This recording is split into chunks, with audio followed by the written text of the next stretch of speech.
Estamos escutando as maravilhosas aventuras do Nho Puxim dia uma feira em Santa Catarina, lá somada. Em quando antiga feira, lá somada, lembro que a minha mulher mandou para comprar uns cursos de biste.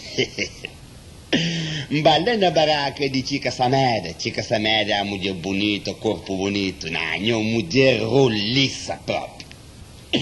Chica me fala, Chica, então o que está? Eu falei, Anastácio, vou nunca encolhar na feira.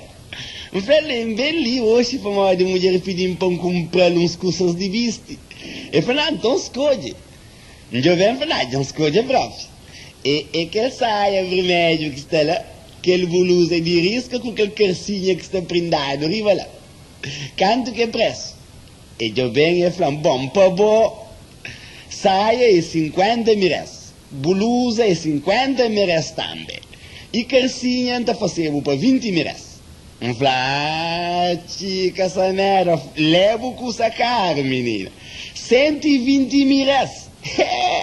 Aí me queria para comprar só sei com o boco tudo. Enho, Chica, eu pensei de cabeça. Eu falei, Anastácio, irmãos, dobra a língua.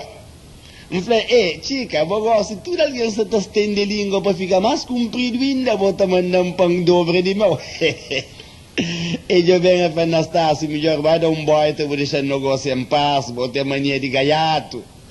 Eu falei, bom, está corta calor, não aguenta ver mais um pouco. E não sei, vai dar uns boita, então manho groguinho à vontade. Canto, chega boa tarde, montanha burro.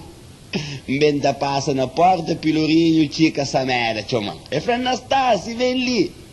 Já resolve fazer muito preço naquelas coisas que eu quero comprar para você levar para a mulher. Eu falei, então preço gosta é mode. Eu falei, bom, e saia está fazendo para 40 miras, blusa está fazendo para 60 miras, calcinha está atrás. Eu falei, Chica, já me falava.